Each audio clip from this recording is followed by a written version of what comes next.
সংখ্যানুপাতিক পদ্ধতিতে জাতীয় নির্বাচন আয়োজন সহ ৩ দফা দাবিতে মহাসমাবেশের আয়োজন করছে ইসলামী আন্দোলন বাংলাদেশ। সকাল 10টায় দলটির প্রথম অধিবেশন শুরু হয়, আর আনুষ্ঠানিকভাবে দুপুর 2টায় মূল অধিবেশন শুরু হবে। তবে সকাল 10টা থেকেই দেখা গেছে রাজধানী সোহরাওয়ার্দী উদ্যানে সারা দেশ থেকে আগত নেতাকর্মীদের ঢল এবং মূলত সংস্কার, বিচার, পিআর পদ্ধতিতে জাতীয় নির্বাচন আয়োজনের দাবিতে এই মহাসমাবেশ করছে ইসলামী আন্দোলন বাংলাদেশের। এতে সভাপতিত্ব করবেন ইসলামী আন্দোলন বাংলাদেশের আমির চরমোনাই পীর সৈয়দ মোহাম্মদ রেজাউল করিম।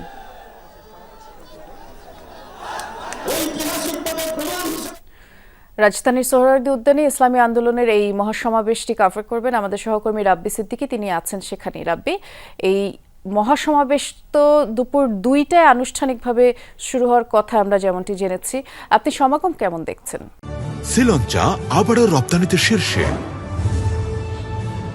আনুষ্ঠানিকভাবে দুপুর 2টায় মহাসমাবেশের মূল পর্ব শুরু হওয়ার কথা থাকলেও সারা দেশ থেকে নেতাকর্মীরা আসলে ভোরেই চলে এসেছেন।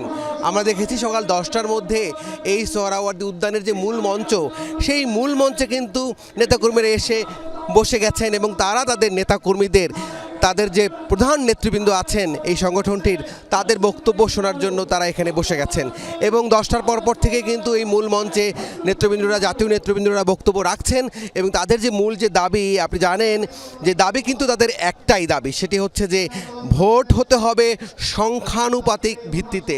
মানে আপনি জানেন যে এই সংখ্যানুপাতিক বলতে তারা যেটি বোঝাচ্ছে যে এই দলটি অনেক পুরনো দল এবং অনেক জনপ্রিয় দল এবং অনেক ভোট পেয়ে থাকে, তারপরও তারা সংসদে আসলে আসন পান না বা সংসদে তাদের প্রতিনিধি থাকে না।